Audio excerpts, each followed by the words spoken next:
घटनाएं हुई। मणिपुर सबके सामने ही है, वो लगातार हो रहा है। संसद में प्रधानमंत्री से चर्चा की बात की जा रही है, प्रधानमंत्री संसद में आ नहीं रहे, भाग रहे हैं संसद से। ठीक उसी समय जो घटना हो रही है, ज्ञानव्यापी की घटना हो रही है।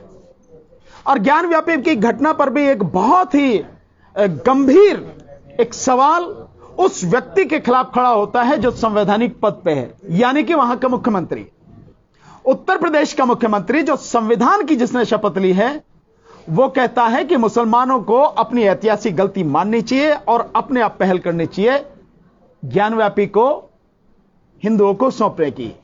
और अगर उसे ज्ञानव्यापी को मस्जिद कहा जाएगा तो विवाद होगा।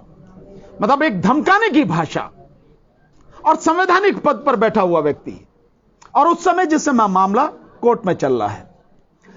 और उसके साथ ही अब एक और जो घटना हुई है जो सबको वाकई में बहुत दुख देने वाली घटना है, वो है हरियाणा के नूह में। और नूह के बाद में जो सारी घटना आगे हुई है, जैसे तनाव आपका फरीदाबाद में भी है, गुड़गांव में भी है, आगे पलवल तक पहुंच गया, उधर पानीपत सोनीपत तक पहुंच गया। और देखिए मजेदार बात कि हरियाणा के कई हिस्सों से, हो सकता है और राज्यों से भी लोग आए हों, जिस यात्रा की वो शुरुआत वहां से कर रहे हैं, जिस यात्रा को निकालने की बात कर रहे हैं जल चढ़ाने के लिए, उसमें अलग अलग जगह से लोग आए हुए। तो ये जो गंभीर परिस्थिति है, इस परिस्थिति ने वाकई देश को जो है बहुत संकट में डाल दिया है। और आप तीनों राज्य देखेंगे, मणिपुर हो तो, उत्तर प्रदेश हो तो, हरियाणा हो तो, तीनों राज्यों में राज्य सरकार है भाजपा की और केंद्र में है ही सरकार। तो जहां भी ये सब कुछ हो रहा है, हिंसा जो फैलाई जा रही है, मारकाट जो करी जा रही है, नफरत जो फैलाई जा रही है, देश का माहौल खराब करने की जो कोशिश की जा रही है, यही डबल इंजन की सरकार लगातार ये काम कर रही है। और ये बाकायदा सोची समझी साजिश है। और चारों इसमें शामिल हैं, और भी होंगे, लेकिन चारों कौन कौन? आरएसएस इसमें शामिल है, विश्व हिंदू परिषद इसमें शामिल है, और बजरंग दल शामिल है इसमें, और साथ में भारतीय जनता पार्टी। और प्रधानमंत्री खुद इन सब में शामिल हैं, अपने आप को अलग नहीं कर सकते हैं। 90 दिन से प्रधानमंत्री मणिपुर पर कुछ नहीं बोले। क्या हाल हुआ है आप सब जानते हैं। वहां पर हरियाणा में घटना हो रही है, प्रधानमंत्री के मुंह से एक शब्द नहीं निकला है। क्या उसे रोका नहीं जा सकता था? नूह में जिस पर्टिकुलर जगह से वो सारी चीजें हुई, वहां पर 3 घंटे तक पुलिस का आता पता नहीं था। जिस समय इस घटनाएं हुई तो कहां थी पुलिस? कौन था पुलिस को रोकने वाला? क्या पुलिस अपने आप वहां से गायब हो गई, या ऊपर से कोई आदेश था कि भी कुछ होने दो, कुछ करना नहीं? और जो सवाल सामने आ रहे हैं, खुद बीजेपी के सांसद, विधायक और मंत्री ये सवाल उठा रहे हैं कि आप शोभा यात्रा लेके जा रहे हैं, उसमें हथियारों का क्या काम है? और हथियार भी अत्याधुनिक हथियार हैं, रिवॉल्वर हैं, पिस्टल हैं, राइफल्स हैं, साथ में तलवार तो आम ही हो गई उनके लिए। यह कैसी शोभा यात्रा है? तो यह जानबूझकर इस देश का माहौल खराब करने के लिए केंद्र सरकार द्वारा, मोदी सरकार द्वारा, और राज्यों में भिन्न भिन्न जो बीजेपी की सरकारें हैं उनके द्वारा प्री प्लान यह सब कुछ किया जा रहा है। और ऐसा लगता है कि जो सतपाल मलिक जी, जो पूर्व गवर्नर हैं, वो जो बात कह रहे हैं, लगता है इन सब घटनाओं को देख के कि उनकी बात, एक एक बात उनकी सही साबित होगी। जैसे जैसे चुनाव, केंद्र का लोकसभा का चुनाव पास में आता जा रहा है, और उससे पहले आप जानते हैं 4 राज्यों के चुनाव होने हैं, राजस्थान, मध्य प्रदेश, छत्तीसगढ़ और तेलंगाना। उनके चुनाव तो नवंबर दिसंबर में ही होने हैं, और फिर उसके बाद में जो है अप्रैल मई में चुनाव होना है लोकसभा का। तो ये जो सारी चीजें हो रही हैं, उस देखते देखते हर जगह ये माहौल हो रहा है। नोएडा में भी एक बड़ी, मतलब उसकी वो हुई है, उसके खिलाफ रैली वगैरह हुई है उसके संबंध में। और एक और मजेदार जो बात है कि इसके सिलसिले में आरएसएस कई जगह पर आंदोलन करने की, और यूं कहें कि वो प्रदर्शन करने की अनुमति मांग रहा है, जिसमें सुप्रीम कोर्ट ने कहा कि भाई ये तो प्रशासन का काम है, वो अपना काम करें, प्रशासन यहां किस बात के लिए आया है? पुलिस अपना काम करे। 23 जगह के लिए तो केवल दिल्ली में ही आरएसएस कह रहा है प्रदर्शन करने की। क्या है इसका मतलब?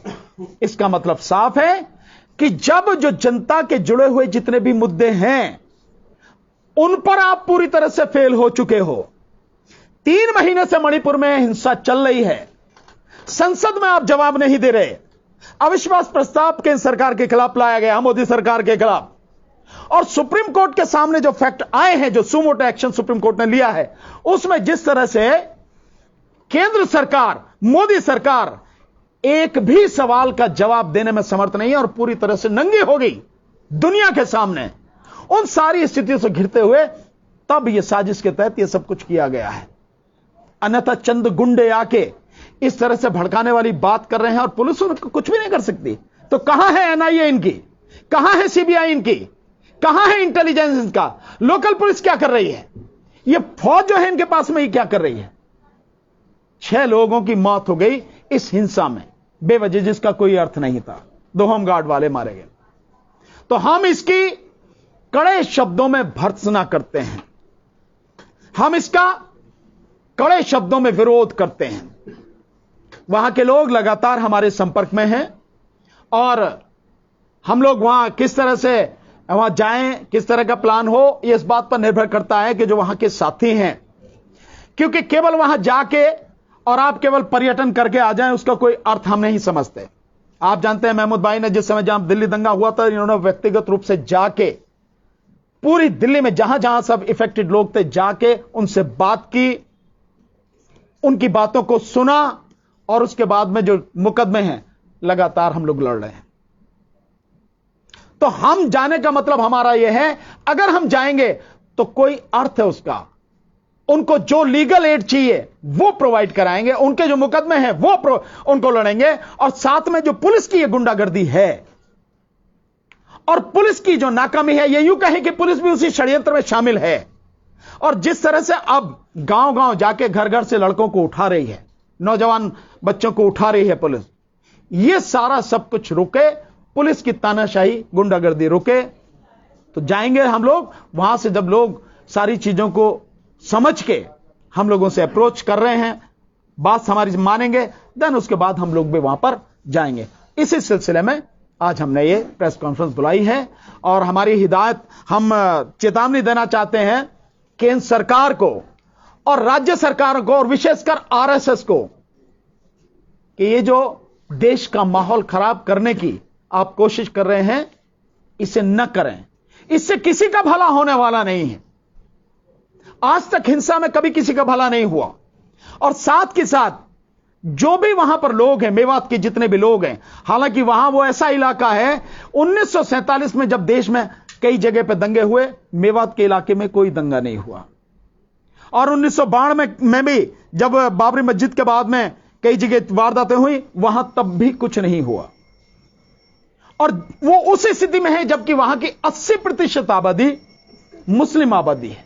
लेकिन लोगों की समझदारी का, लोगों की सहन शक्ति का स्तर इतना है कि वो किसी भी तरह से इस बहकावे में नहीं आते। और इस बार तो केवल उन्होंने नहीं, जो भिन्न भिन्न समाज के लोग हैं, जैसे उकसाने की कोशिश की, और अभी भी आप सोशल मीडिया में देख रहे हैं किसानों को उकसाया जा रहा है।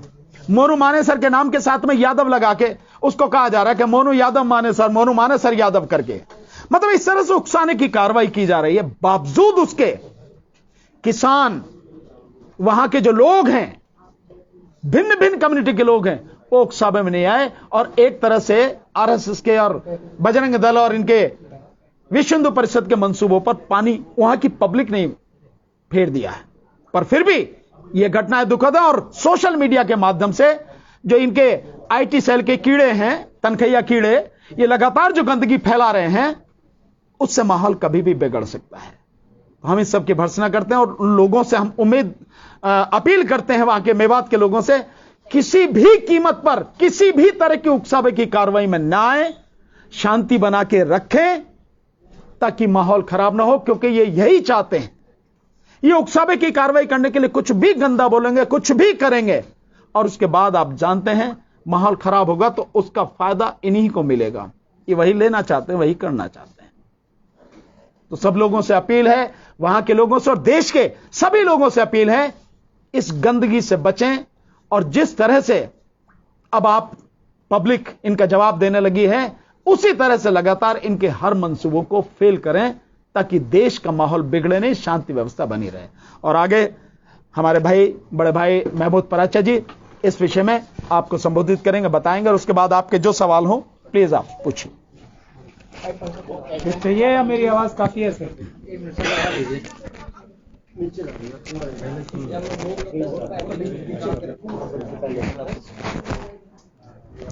भाई ये बैग हटा लेना, किसका है? भाई ओ भाई माइक एचएनपी वाला उधर रखे ना, वो आवाज नहीं आ रही। सर फिर से टीम बनाई जाए अपनी। हाँ सर, पक्का। आवाज मारो बस। रजिंदर जी को रोज बोलता हूँ, टीम बनाकर काम करना पड़ेगा। कौन गया?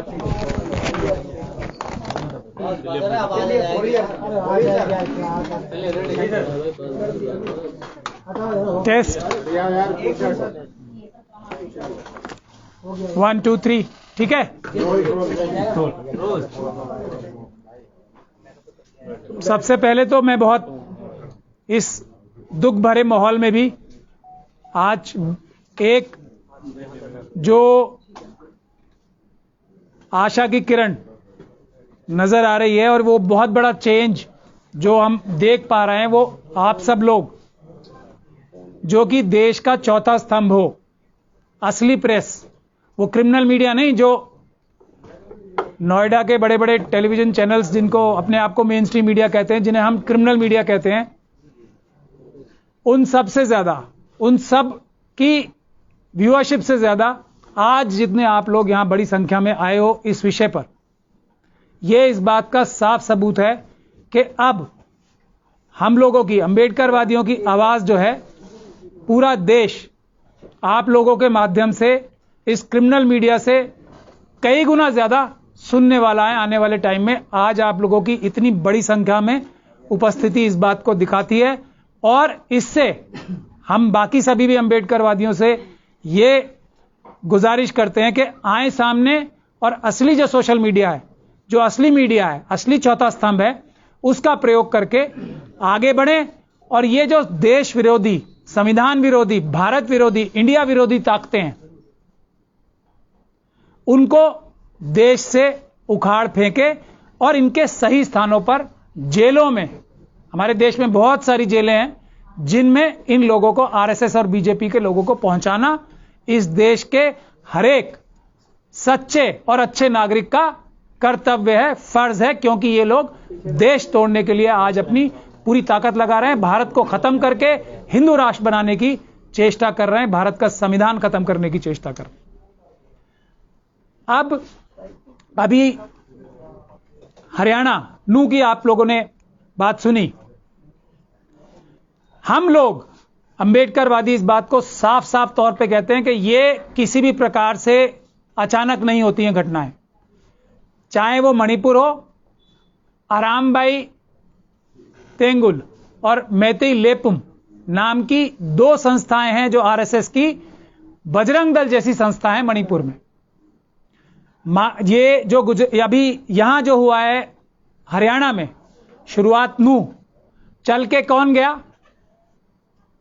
अगर हिंदू समुदाय भी, चाहे वो किसी भी समुदाय के लोग थे, अगर शोभा यात्रा निकाल रहे होते, अगर अपनी धार्मिक यात्रा निकाल रहे थे, तो ये सब बिल्कुल कुछ नहीं होता। और ज्यादातर लोग अपनी धार्मिक भावनाओं से ही जाते हैं। लेकिन जो समझने वाली बात है वो ये है कि इन लोगों में आरएसएस द्वारा ट्रेंड, मणिपुर में भी, यहां गुजरात में भी, यहां यूपी में भी, यहां हरियाणा में भी, और जहां जहां इस प्रकार की घटनाएं होती हैं, बिहार शरीफ में भी आपने देखा, तो इनके ट्रेंड आरएसएस के जो आतंकवादी कार्डर्स होते हैं, जिनको ये ट्रेन करते हैं, आप लोग ही दिखा रहे हैं ना, ये वीडियोस सोशल मीडिया पे आ रही हैं, आप लोगों के माध्यम से पिस्तौलों की ट्रेनिंग देते हुए बजरंग दल के लोगों को, हथियार बांटते हुए आप ही लोग दिखा रहे हैं ना, वो क्रिमिनल मीडिया तो नहीं दिखाती।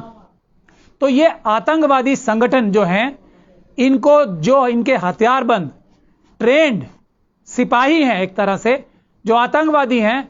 जिस आतंकवादी एक संगठन की सरगना जो थी साध्वी प्रज्ञा सिंह ठाकुर, वो वैसी ही संस्थान जो आरएसएस द्वारा ट्रेंड है, वो लोग ऐसी जगहों पे जाते हैं, ऐसे जलूसों में जाते हैं, अपने कार्डर्स भेजते हैं और वो शरारत करते हैं, वो लोग आग लगाते हैं, वो लोग हमले करते हैं। पूरा कोई भी समुदाय कोई ऐसी गलती नहीं करता है। एक तो हमें यह बात अच्छी तरीके से आपके माध्यम से पूरे देश को समझ लेनी चाहिए। मणिपुर में मेतेई समाज ने नहीं किया है, ये दो संस्थाओं ने किया है जो आरएसएस के कार्डर्स हैं। तो मेतेई समाज को बुरा समझना गलत है।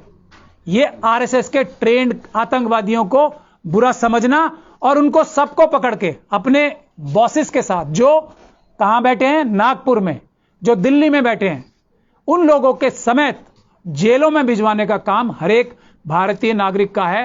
किसी भी समुदाय को बुरा बनाने की कोशिश ये लोग ही करते हैं और ये इतने बेशर्म है कि खुद अपने समुदाय को भी बताना चाहते हैं कि ये दो समुदायों में झगड़ा हुआ है। झगड़ा कौन करता है? आरएसएस और बीजेपी के कार्डर्स। ये एक बहुत महत्वपूर्ण बात है। यहां भी जो हरियाणा के सीएम साहब हैं, मोनू मानेसर, उनके एक कार्यकर्ता हैं। ये वो कार्यकर्ता हैं जो आरएसएस के ट्रेंड आतंकवादी हैं। यही आतंकवादी जो ये काम करते हैं, ये इलेक्शन के दौरान बूथ कैप्चरिंग का काम भी ये करते हैं। ये भी विपक्ष की पार्टियों को इस बात को समझ लेना चाहिए। इनके साथ कोई भी नरमी पूर्वक बिहेवियर जो है वो देश के लिए घातक सिद्ध होता है। तो राजस्थान सरकार ने मोनू मानेसर, जो कि बीजेपी और आरएसएस का एक कार्डर है, आतंकवादी कार्डर है, उसको अरेस्ट ना करके, उसके ऊपर आतंकवाद का मुकदमा ना दर्ज करके, यह गलती राजस्थान सरकार की है जो पूरे देश को भुगतनी पड़ सकती है। तो राजस्थान सरकार को इस बात को चेत जाना चाहिए और मोनू मानेसर को आतंकवाद की घटनाएं करने के लिए अरेस्ट करना चाहिए। यह बहुत महत्वपूर्ण बात है, क्योंकि यही मोनू मानेसर और इस जैसे दूसरे कार्डर्स आरएसएस के कल राजस्थान में बूथ कैप्चरिंग करेंगे, तब इलेक्शन के टाइम ये कुछ नहीं कर पाएंगे, कांग्रेस की जो सरकार है वहां। तो हम लोग, जैसे दिल्ली दंगों का भी भानु भाई ने उदाहरण दिया, हम लोग क्या करते हैं? सरकारी अधिकारी, पुलिस के अधिकारी जो संविधान की शपथ लेके काम करने के लिए बाध्य हैं, क्योंकि उन्होंने संविधान की शपथ ली है, वो जब कानून तोड़ते हैं, जैसे अभी मोनू मानेसर को, और ऐसी वीडियोस भी आप लोगों के माध्यम से सामने आ रही हैं जहां पुलिस के साथ खड़े होके ये आतंकवादी गोलियां चला रहे हैं। पुलिस भी वहां मौजूद है और ये आतंकवादी गोलियां पुलिस के साथ खड़े होकर चलवा रहे हैं। तो ऐसे पुलिस के अधिकारियों को जेल भिजवाने का काम हम दिल्ली दंगों में भी कर रहे हैं और दूसरी जगह भी करेंगे, क्योंकि ये लोग ज्यादा जिम्मेदार हैं आरएसएस और बीजेपी के आतंकवादी कार्डर्स से भी ज्यादा, क्योंकि इनकी जिम्मेदारी है कि इन कार्डर्स को अरेस्ट करें।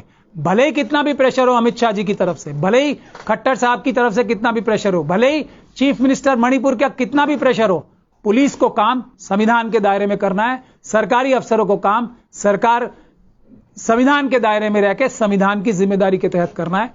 यही काम हम लोग मणिपुर से भी जाएंगे, वहां से भी हमारे पास आ रही है रिक्वेस्ट, जो हम जाएंगे वहां भी, और नू भी जाएंगे, वहां से भी हमारे पास लोग आ रहे हैं। लेकिन हम जाएंगे तो हम ये संवैधानिक वार्निंग दे रहे हैं, वैधानिक वार्निंग दे रहे हैं सभी पुलिस के अधिकारियों को, सभी सरकारी अधिकारियों को। कितना भी प्रेशर पॉलिटिकल आपके आकाओं की तरफ से हो, आप वो काम करोगे जो कानून आपसे कहता है करने के लिए, उसके बाहर जाके काम करोगे तो आप भी अपराधी हो जाओगे। ये सोच समझ के आप जो भी कार्य कर रहे हो करो, वरना कानून आपको पड़ेगा, संविधान पकड़ेगा। संविधान और कानून के हाथ बहुत लंबे होते हैं। तो हम नू की जनता से और मणिपुर की जनता से और देश के गुड़गांव की जनता से ये कह रहे हैं कि हम लोग आएंगे और हम ऐसे सभी शक्तियों को जो देश तोड़ना चाहती हैं, देश का माहौल खत्म करना चाह रही हैं, खराब करना चाह रही हैं, और गुड़गांव में देखिए क्या शरारत कर रहे हैं, दिल्ली में क्या शरारत कर रहे हैं। इतना बड़ा इन्वेस्टमेंट, फॉरेन इन्वेस्टमेंट गुड़गांव में आया हुआ है, उसको सब खराब करने की चेष्टा जो है ये आतंकवादी संगठन कर रहे हैं गुड़गांव में, जो इन्होंने आतंकवाद की घटनाएं शुरू की हैं नू के बाद। तो ये लोग देश के दुश्मन हैं, ये लोग संविधान के दुश्मन हैं, और ये लोग इस देश के सच्चे और अच्छे नागरिकों के सबके दुश्मन हैं।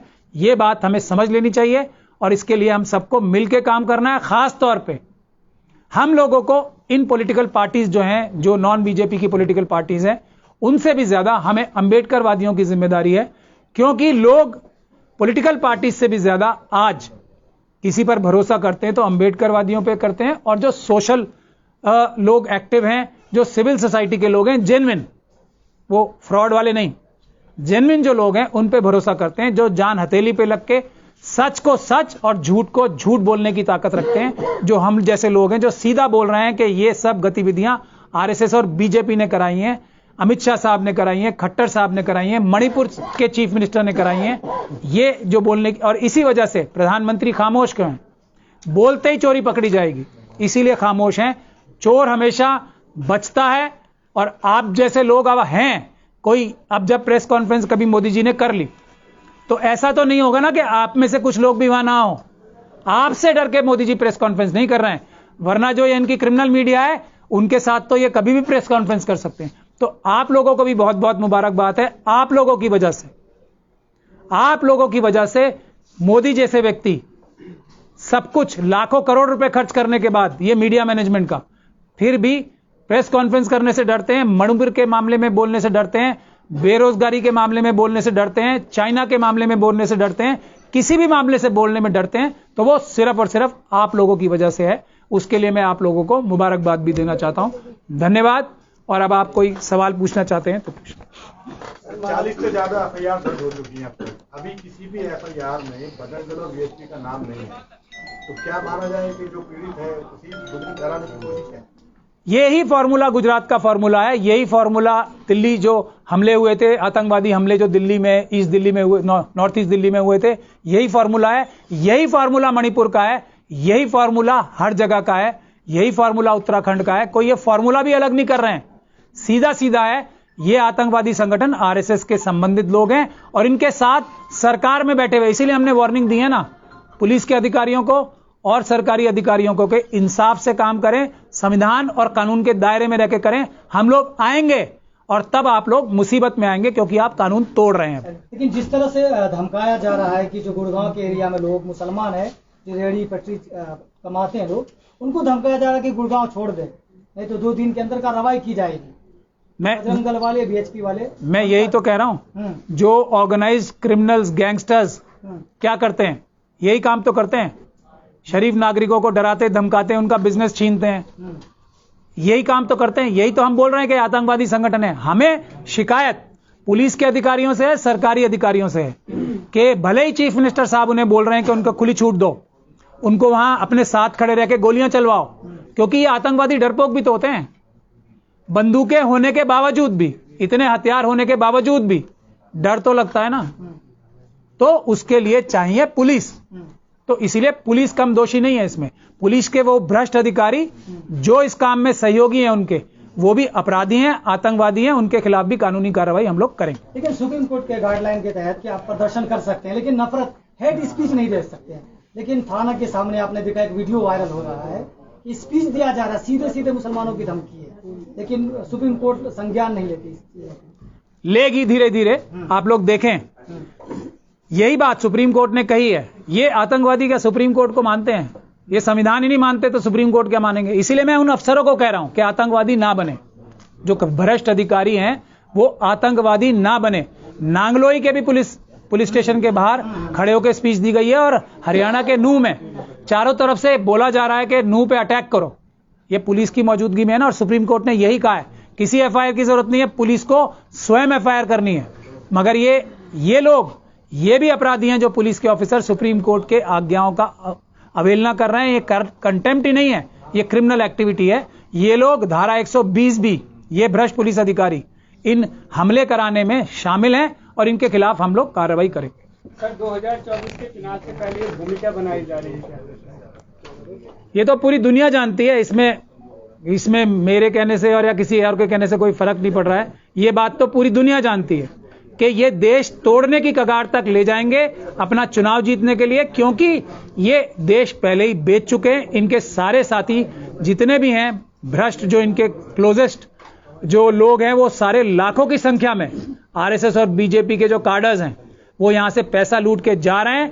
जब भी कोई अच्छी सरकार आएगी इन सभी लोगों को वापस पकड़ के लाएंगे, इनसे सारा पैसा वापस लेंगे और इन सभी को जेल भिजवाने का काम है। सीएम खट्टर ये भी तो कह रहे हैं कि पुलिस हर किसी की रक्षा नहीं कर सकती।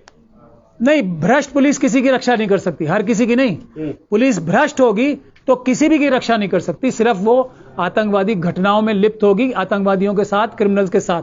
हां, अगर पुलिस ईमानदार है तो वो सबकी रक्षा कर सकती है, इसमें कोई शक और शुबे की गुंजाइश नहीं है। जो व्यक्ति ऐसे बोलता है वो खुद ये सब काम करा रहे हैं, खट्टर जी, क्योंकि ये खुद काम करा रहे हैं। तो अब जब दुनिया के सामने इतने उनके गंदे और घिनौने कारनामे आ गए तो वो पुलिस को ऊपर लांछन लगा रहे हैं। पुलिस 100% कर सकती है। आप पुलिस के किसी भी अधिकारी से बंद कमरे में बात कर लीजिए, वो बता देगा हम 2 मिनट में ठीक कर देंगे। क्या करना है, ये बजरंग दल वाले 50 लोगों को तो अरेस्ट करना है, पूरे देश से बता रहा हूं मैं आपको।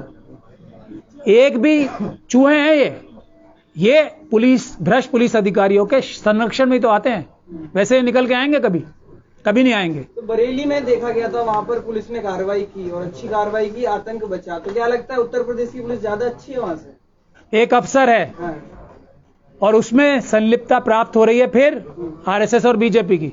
एक अफसर था ना, 2 मिनट में ठीक कर दिया सब उसने, चौधरी साहब ने कर दिया ना। यही मैंने बोला अभी, खट्टर साहब जो पुलिस का बहाना ले रहे हैं और जो मणिपुर में मेतेई कर बदनामी की जा रही है और ये नूह में हिंदू समुदाय की बदनामी की जा रही है कि ये हिंदू समुदाय ने झगड़ा कर लिया, ये गलत है। आरएसएस के कार्डर्स ने वहां झगड़ा किया और एक ईमानदार अफसर जहां भी होता है वहां किसी गुंडे, मवाली, आतंकवादी की हिम्मत नहीं होती, वो चूं भी कर जाए। वो बरेली का एग्जाम्पल आपने खुद ही दे। लेकिन मीडिया यहाँ पर देख रहे हैं आप, आरपीएफ का जवान खुद कहता है कि सच्चाई दिखा रही है, उनकी बात सुनो, और दाढ़ी देख के मार दिया जाता है, वो माहौल कैसे सुधार पाएंगे? मैं वही तो कह रहा हूं, ऐसे भ्रष्ट पुलिस के अधिकारी आतंकवादी होते हैं। मैंने क्या बोला, वर्दी पहनने से कोई पुलिस नहीं बन जाता है। भारत के संविधान के हिसाब से काम करने से ही पुलिस वाला बनता है, सरकारी अधिकारी बनता है। भारत का संविधान तोड़ा, कानून तोड़ा तो वो अपराधी होता है। ऐसे अपराधी बहुत सारे पुलिस फोर्सेज में ये मनुवादी मानसिकता के लोगों ने, आरएसएस और बीजेपी के लोगों ने घुसा दिए हैं। उनको हमें आइडेंटिफाई करना है और उनको भी हमने कानूनी कार्रवाई के जरिए जेलों में भेजना। मीडिया कह रही मानसिक संतुलन खराब था उसका, चेतन का, जो जिसने मारा है। मैं खुद ही बोल रहा हूं, ये आरएसएस और बीजेपी के सारे लोगों का, जो कार्डर्स हैं इनके खास तौर पे, मानसिक संतुलन तो खराब है ही।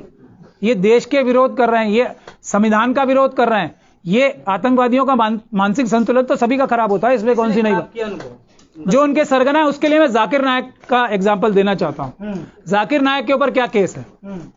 ये नहीं है कि उन्होंने खुद कुछ आतंकवादी घटना की, उन्होंने भाषण ऐसे दिए, उन्होंने तकरीरें ऐसी की कि उससे लोग इंस्पायर होके आतंकवादी घटनाएं कर रहे हैं। यही जाकिर नायक के ऊपर केस है ना। यही केस हूबहू जाकिर नायक का मोदी जी पे, योगी जी पे, अमित शाह जी पे, मोहन भागवत जी पे और इनके सैकड़ों लीडर्स पे हूबहू सेम टू सेम अप्लाई होता है जाकिर नायक वाला केस।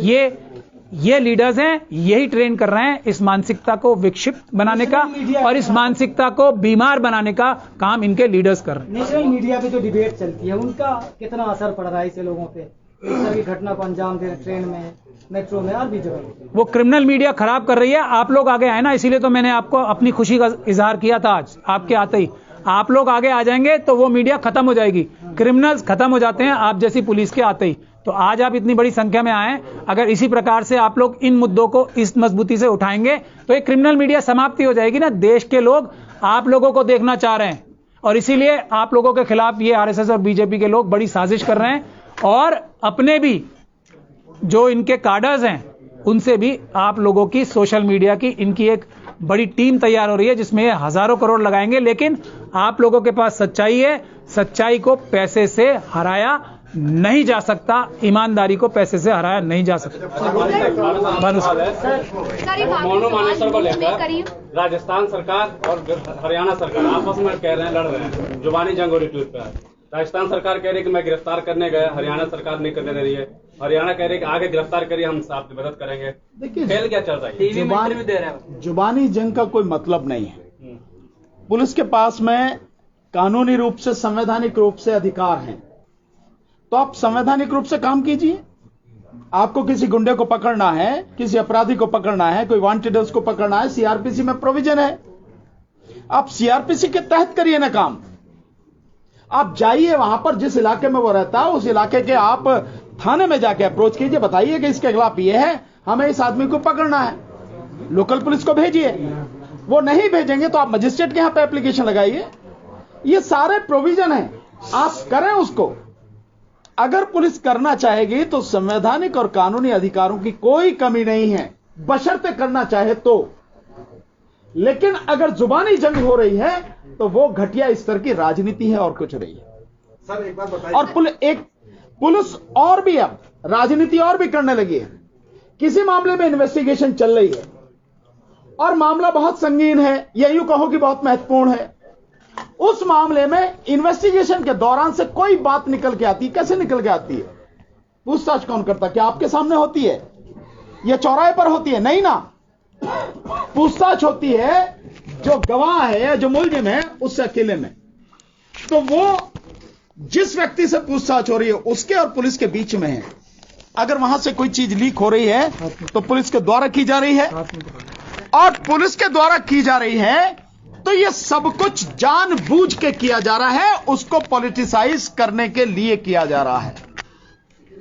इसलिए ये सारी चीज, तो जुबानी जंग का कोई मतलब नहीं है। आप काम कीजिए, आपको अधिकार है। अब बताइए सर, जब नफरत की रैलियां निकल सकती हैं तो सौहार्द की रैलियां क्यों नहीं निकलती? किसकी? जब नफरती रैलियां निकल सकती है जिनमें भाषणबाजी होती है, नफरती भाषण दिए जाते हैं जी, तो सौहार्द की बात करने वाले लोग वो रैलियां निकलकर क्यों नहीं जाते? नहीं, निश्चित रूप से निकल सकती हैं, इसमें कोई शक नहीं है। लेकिन अगर रैलियां ना भी निकले, पर जो लोग वो दंगा भड़काना चाह रहे हैं, जो माहौल खराब करना चाह रहे हैं, लोग उसमें पार्टिसिपेट नहीं कर रहे, उसको अपनी तरफ से आगे नहीं बढ़ने दे रहे, यह भी क्या कम बड़ी बात है? यह भी एक अच्छी बात है। हां, मैं मानता हूं कि अगर सौहार्द वाली रैलियां निकलें और लोग बोलें, जैसे हम लोग, आप सारे मीडिया वाले जो साथी हैं, सबको बुला के हम लोग जो बात कह रहे हैं, बता रहे हैं, लोगों से रिक्वेस्ट कर रहे हैं, सरकार को चेतावनी दे रहे हैं, और पुलिस वो अपना कर्तव्य करे उसको बता रहे हैं, यह काम और लोग भी कर सकते हैं। आज की तारीख में बहुत से लोग हैं जो सोशल मीडिया, जिसमें फेसबुक है, जिसमें यूट्यूब है, जिसमें आपके इंस्टाग्राम वगैरह है, इन सबको यूज करते हैं, वहां ये बात कह सकते हैं। और अगर वो चाहें तो और भी नहीं तो कम से कम अपने जो रिश्तेदार हैं, अपने जो दोस्त हैं, जो अपना सर्किल है, उसमें तो बात कह ही सकते हैं। इसी तरह से धीरे धीरे बात ये फैलती है, और ये करना पड़ेगा सिविल सोसाइटी को, जो समाज के लोग हैं उनको आगे आके ये बात करनी पड़ेगी। नहीं तो ये गुंडागर्दी जो बढ़ रही है, जो बहुत टारगेटेड है, ये आगे और बढ़ेगी, और इससे देश को दिक्कत होगी, सभी लोगों को दिक्कत होगी। और जो अभी एक बात और कही, जो आप सारे साथी आज इतनी बड़ी संख्या में आए हैं, अभी आपने देखा होगा मणिपुर के मसले पर जो सुप्रीम कोर्ट में चर्चा हो रही है, आप सब लोग उसे देख रहे होंगे। उसमें एक बहुत बड़ी बात आ रही है, सीजेआई साहब बार बार कह रहे हैं कि जो चीज सोशल मीडिया पर उपलब्ध है, जो इंफॉर्मेशन वहां उपलब्ध है, वो इंफॉर्मेशन सरकार के पास क्यों नहीं है। यह बात बताने का मकसद मेरा यह है कि आप जो काम कर रहे हैं उस काम को कोर्ट भी देख रही है, चीफ जस्टिस ऑफ इंडिया भी उन सारी चीजों को देख रहे हैं। यह चीज आपको बहुत ध्यान में रखनी है, और इसीलिए मैं मानता हूं कि आपकी जिम्मेदारी थोड़ी बड़ी हो जाती है, ज्यादा हो जाती है, कि बात जो भी है, सच जो भी है, आप पूरी ईमानदारी से दिखाते रहे हैं, उसको और ईमानदारी के साथ में दिखाएं, आगे बढ़ाएं। देश को बचाने में आपका बड़ा योगदान है। एक मैं जाकिर भाई की बात का एक जवाब देना चाहता हूं। देश में सांप्रदायिक सौहार्द है ही, ये लोग खराब करते हैं, सिर्फ आरएसएस और बीजेपी के कार्डर्स खराब कर रहे हैं। तो इसीलिए अगर इनको पकड़ के जेलों में भिजवा दिया जाएगा, इनको आतंकवादी संगठन घोषित कर दिया जाएगा, तो सांप्रदायिक सौहार्द की रैलियां निकालने की आवश्यकता ही नहीं पड़ेगी, क्योंकि सांप्रदायिक सौहार्द तो है ही। ये खराब कर रहे हैं जान के। भारत के संविधान को बाबा साहब ने लिखा था तो उसमें प्रियम्बल में ही फ्रेटर्निटी लिखा था ना, फ्रेटर्निटी, वो इसीलिए लिखा था, वो है। अंबेडकरवादी तो 90% है ना देश में, उसको खराब करने का जो काम किया जा रहा है उसको रोकना जरूरी है। सर एक आखिरी सवाल, नूह में जो 200 झुग्गियां पे बुलडोजर चढ़ा गया है, उसे आप किस तरह देखते हैं? निश्चित रूप से ये गलत है, इसमें देखने वाली क्या बात है, निश्चित रूप से गलत है, और सरकार की ये तानाशाही है, और इसी से सरकार का एक पक्षीय रवैया नजर आता है। और अभी थोड़ी देर पहले एक साथी पूछ रहे थे, जो कह रहे थे कि जो भी पकड़े जा रहे हैं वो मुस्लिम समाज के लोग पकड़े जा रहे हैं, अभी तक भी बजरंग दल या विश्व हिंदू परिषद या आरएसएस के लोगों पे नहीं। तो निश्चित रूप से, क्योंकि सरकार उनकी है, केंद्र में भी और राज्य में भी, और वही लोग इस सबको कराने वाले हैं, तो जो लोग हैं करने वाले, जो आतंकवादी हैं, जो अपराधी तत्व हैं, जो गुंडे हैं जिनको बुलाया गया, जो 150 से ज्यादा गाड़ियों में भरकर वहां पहुंचे हैं, ये सब कुछ सरकार के द्वारा कराया ना। तो सरकार अपने ही गुंडों को कैसे बंद कर लेगी? अभी तो उसे और भी उन गुंडों से काम लेना है ना, इसलिए उनके खिलाफ नहीं कार्रवाई हुई। लेकिन इसका मतलब यह नहीं है कि उनके खिलाफ कार्रवाई नहीं हो सकती, या वो अरेस्ट नहीं हो सकते, या वो जेल नहीं जा सकते। महमूद भाई ने जो अभी बताया वो यही बात बताई कि हम लोग कानून पर, आपको भी भरोसा होना चाहिए, लोगों को भी भरोसा होना चाहिए। हमें कानून और संविधान पर भरोसा है, हमें मालूम है कानून और संविधान की ताकत। हम इसीलिए कह रहे हैं कि लोग अगर कहेंगे, लोग अगर बुलाएंगे तो हम तरीके से वो सारी चीजें करेंगे। पुलिस भी गुंडागर्दी करने से रुकेगी, पुलिस भी अपराधियों को गिरफ्तार करेगी, एफआईआर लिखेगी, नहीं लिखेगी तो हमारे पास बहुत तरीके हैं। लेकिन हम लोग कानून के मानने वाले, लीगल तरीके से काम करने वाले लोग हैं, इसीलिए हम जो काम करेंगे वो लीगल तरीके से करेंगे। एक चीज आपको जरूर जाननी चाहिए कि कानून के फंदे में अगर कार्रवाई लीगल तरीके से हो रही प्रॉपर, उस फंदे में अगर कोई व्यक्ति एक बार फंस गया तरीके से, फिर निकलता नहीं है। हो सकता है उसमें समय लग जाए, लेकिन जब उस पर फैसला आता है तो बहुत सारी चीजों को तबाह करके जाता है। सर, अभी जो 4 आरोपियों को जिन्होंने मस्जिद में घुस करके इमाम की हत्या करी, पुलिस ने उनको पकड़ा, लेकिन उनके कार्यवाही करने के विरोध में जो है थाने पर जाकर के लोग प्रदर्शन कर रहे हैं। नहीं, वो तो करेंगे भाई, अपने जो उनके गुंडे हैं, जो उनके साथी हैं, जो उनके मतलब इस पूरी घटना को अंजाम देने में जो शामिल रहे हैं, उनको बचाने के लिए तो वो काम करेंगे ही ना। और फिर भी पकड़ भी लिया है तो भी उनके खिलाफ कोई कड़ी कार्रवाई होगी, इसकी उम्मीद आपको या किसी को रखनी नहीं चाहिए, लेकिन होगी। ये मैं कहना चाहता हूं इसमें कि ये पुलिस के पास एक मौका है कि उनके बाकी साथी तलाश करने की जरूरत नहीं पड़ेगी। जो प्रदर्शन कर रहे हैं वो धारा 120B में उनको अरेस्ट किया जाना चाहिए कि वो जिन्होंने हत्या की है उनको जेल तोड़ के, एक तरह से यही हो रहा ना कि जेल जबरदस्ती पुलिस के ऊपर दबाव बना के छुड़ाना चाह रहे हैं, तो वो उनके साथी हैं, वो तो उनके जो एक्यूज दूसरे को एक्यूज है वो उनको प्राप्त हो रहे हैं। पुलिस को चाहिए कि उन लोगों को अरेस्ट करे।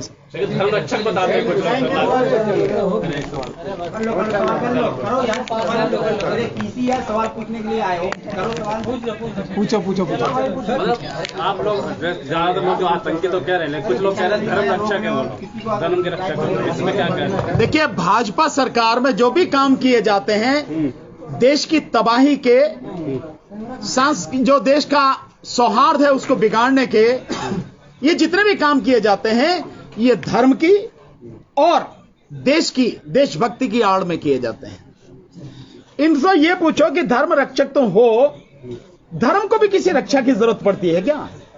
अगर धर्म को भी रक्षा करने की जरूरत पड़े तो वो धर्म नहीं है कम से कम।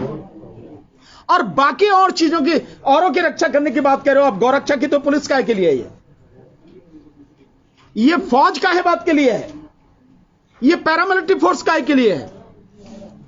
मतलब समाज के लोग अपने लिए बनाएंगे कि भाई हम करेंगे रक्षा, अपने आप सुमोटो वो बन जाएंगे कि हमें रक्षक, और हथियार लेके वो रक्षा करेंगे। हथियार लेके किसी की रक्षा नहीं होती। इस तरह से सामूहिक रूप से गिरोह बनाकर, और जब सरकार शामिल हो जाए तो गुंडागर्दी की जाती है। ये सारे के सारे माफिया के लोग हैं, सब लोग। सो काम रक्षा करने का, चाहे किसी प्राणी की रक्षा हो, जानवर हो, कोई भी कीट पतंग हो, कुछ भी, या इंसान हो, उनकी रक्षा करने की जिम्मेदारी पुलिस की है। और सर, जो आप कह रहे हैं वही तो सीएम योगी कह रहे हैं कि देश जो संविधान से चलेगा, किसी धार्मिक आधार पर नहीं चलेगा। तो सीएम योगी से आप ये बात जाके पूछो कि फिर ये बताओ आप कि ये क्यों कह रहे हो आप कि मुसलमानों को अपनी ऐतिहासिक गलती माननी चाहिए और अपने आप ही वो दे देना चाहिए, और अगर उस ज्ञान व्यापी को मस्जिद कहा तो विवाद होगा। ये क्यों कह रहे हैं? फिर इस बयान के पीछे क्या है? किस बयान के पीछे? राजनीति सबको जानते हैं भाई, राजनीति है और नफरत है।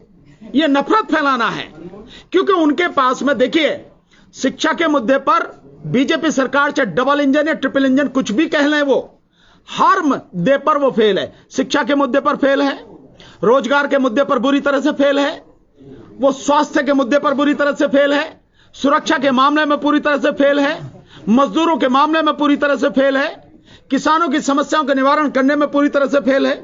2022 में दुगनी करने की बात कही थी आय किसानों की, और आज की तारीख में उनकी आय 40% कम होगी किसानों की। दुगनी तो बात ही छोड़ दीजिए, 2022 तक सबको मकान मिल जाने थे ना पक्के। मोदी यही तो कहते थे चिल्ला चिल्ला के, कितनों को मिले आपके सबके सामने है। एजुकेशन का बिल्कुल बंटा ढार कर दिया, भट्टा बैठा दिया। ओआरओपी के लिए मैं समझता हूं 2500 से भी ज्यादा दिन हो गए और लगातार वो आंदोलन कर रहे हैं। यह स्थिति है। और महिला पहलवानों के साथ क्या हुआ, किस तरह से सरकार ने घिनौना षड्यंत्र रच के बहन बेटी की इज्जत आबरू का सौदा कर लिया, यह सब कुछ आपने सब अपनी आंखों से देखा है।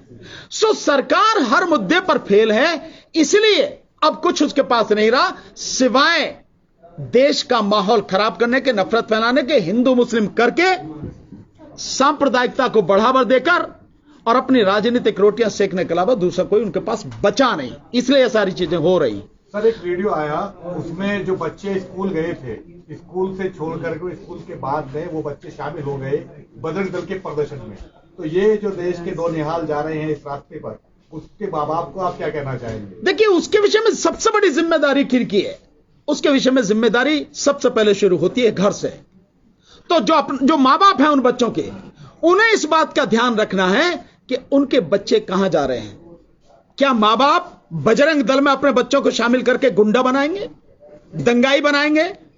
और जब वो दंगाई बन जाएंगे और जब पुलिस की एफआईआर उनके खिलाफ होगी, वो जेल जाएंगे और पूरा जीवन बर्बाद हो जाएगा। तो क्या मां बाप ये चाहते हैं कि ऐसा हो? अरे एक मर भी गया।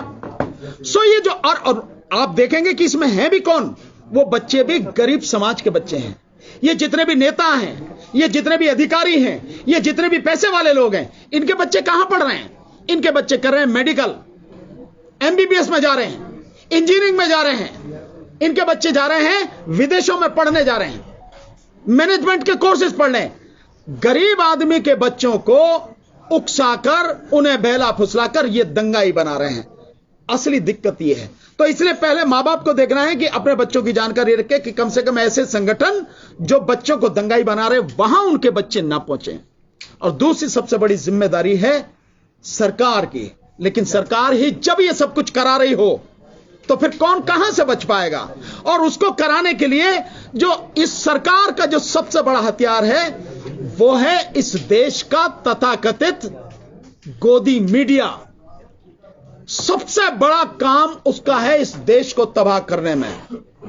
और मैं उन्हें चेतावनी देना चाहता हूं आपके माध्यम से कि जिस दिन इस देश की जनता खड़ी हो गई, सबसे पहले गोदी मीडिया को तहस नहस करेगी, बता दे रहा हूं मैं।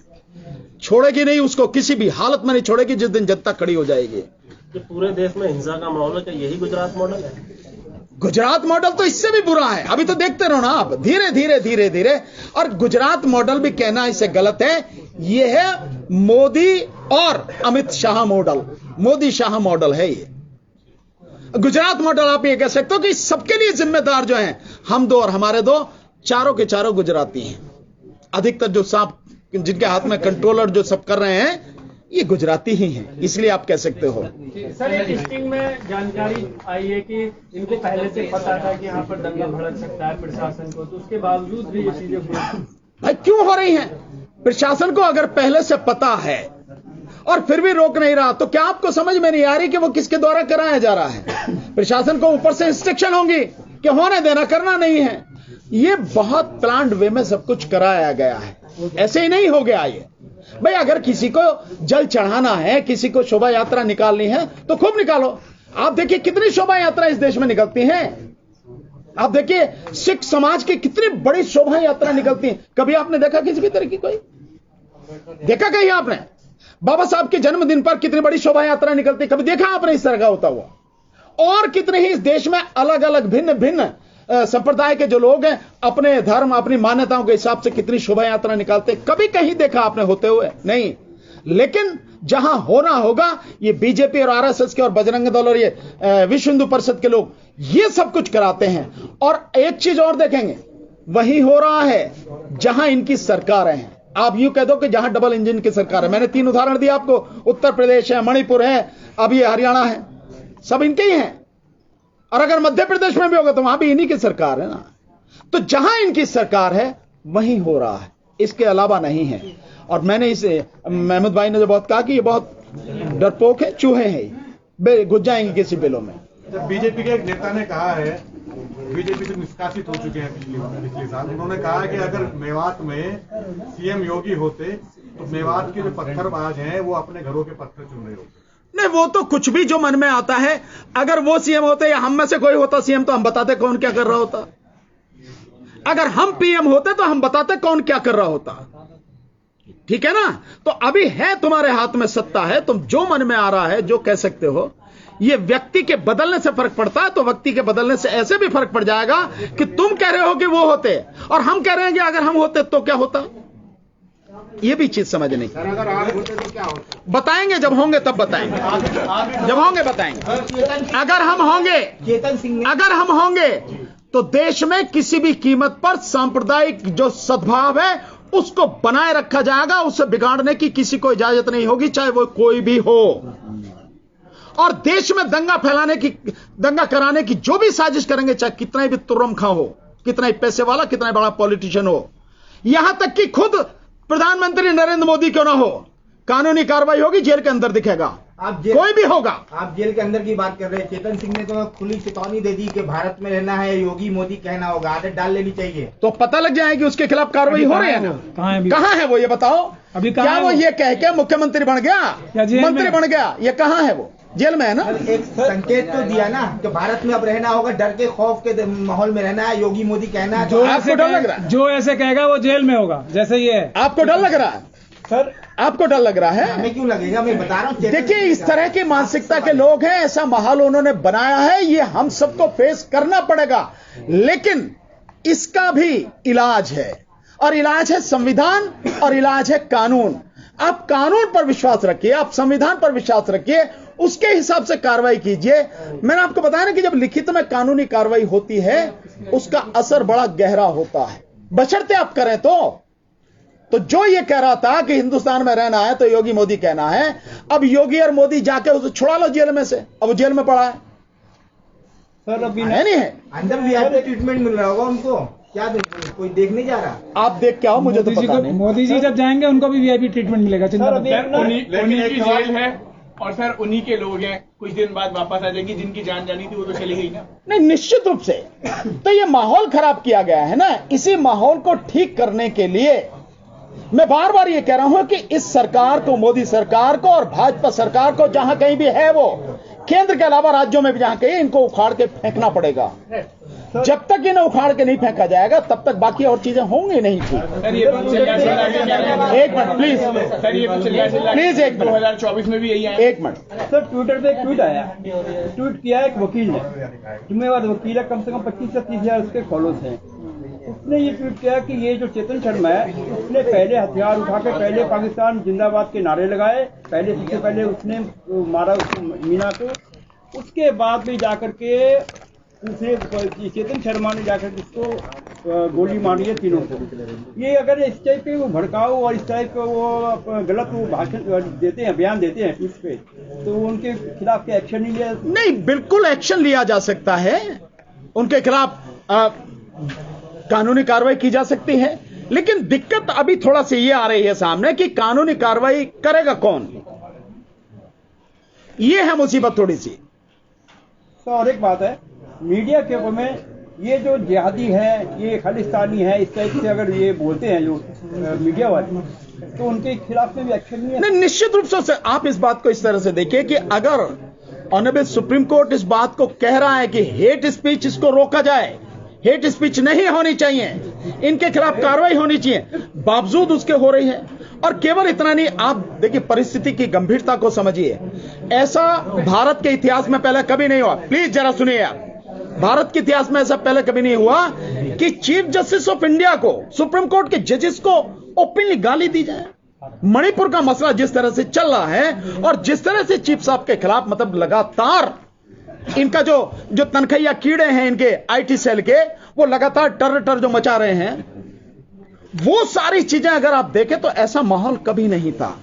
लेकिन बावजूद उसके मैं धन्यवाद देना चाहता हूं चीफ साहब को कि सुप्रीम कोर्ट थोड़ा सा इस समय निश्चित रूप से निडर होकर काम कर रही है। सर, जैसा आप कह रहे हैं हेट स्पीच नहीं देनी चाहिए, लेकिन फिर भी हेट स्पीच जो है मीडिया के थ्रू आ रही है, तो उन पर कार्रवाई किस तरह से होनी चाहिए? कार्रवाई बस सुप्रीम कोर्ट ने कहा है, आप आईपीसी में बतेरी धारा है जिनमें उनके खिलाफ कार्रवाई होनी चाहिए। लेकिन यह है कि कर नहीं रहे ना पुलिस वाले, और जब सुप्रीम कोर्ट कह रहा है और उसके बावजूद भी नहीं कर रहे। आप इनकी बेहयाई, इनकी बेशर्मी और इनका दुस्साहस देखिए आप, वो क्यों कर पा रहे हैं? क्योंकि सरकार उन्हें हर तरह से प्रोटेक्ट कर रही है, सरकार उन्हें बचा रही है। कि पुलिस वाले अधिकारी जिनके, कौन करेगा कार्रवाई? आप किससे अप्रोच करेंगे? पुलिस से। अगर पुलिस के नीचे एसएचओ काम नहीं करता है, कुछ करता है, तो आप ऊपर डीसीपी के पास जाओगे, फिर ऊपर कमिश्नर के पास जाओगे। यही तो है ना तरीका। नहीं होगा तो देन अदालत में जाओगे।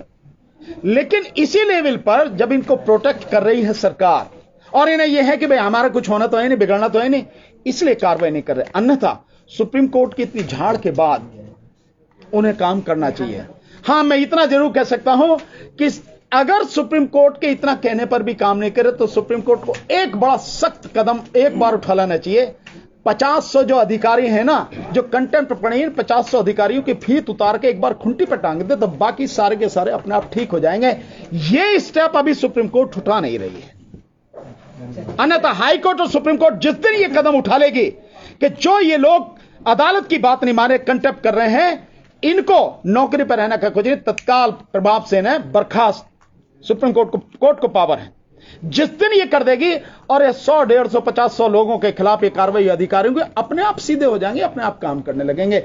इस कदम की जरूरत है। सर, सत्यपाल मलिक ने एक इंटरव्यू के दौरान कहा है कि 2024 में जो है राम मंदिर पर हमला हो सकता है, पुलवामा जैसा कुछ हो सकता है। सर, उनके इस बयान को किस तरह देखा आप?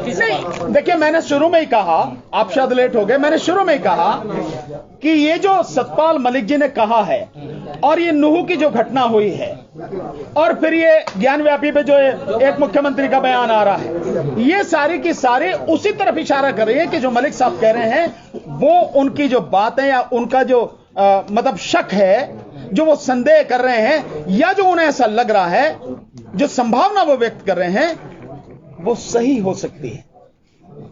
तो जो कह रहे हैं कुछ भी हो सकता है, इसमें तो कोई शक वाली बात नहीं। हम तो लगातार बहुत पहले से कह रहे हैं कि चुनाव जीतने के लिए मोदी किसी भी हद तक जा सकता है, किसी भी हद तक कुछ भी कर सकता है। आप सबको भूलना नहीं चाहिए, पुलवामा किसका कराया हुआ सबके सामने अब तो आ रहा है। हालांकि हमने तो एक हफ्ते बाद ही कह दिया था, दिल्ली में, साउथ दिल्ली में मीटिंग हुई थी, कह दिया कि सब कुछ बीजेपी का कराया हुआ है। आप देखिए, मस्जिद के बाद ज्ञानव्यापी का नंबर कुछ भी हो सकता है भाई, ज्ञानव्यापी भी और आगे भी कुछ भी हो सकता है, लेकिन हम लोगों को लड़ना है। मलिक साहब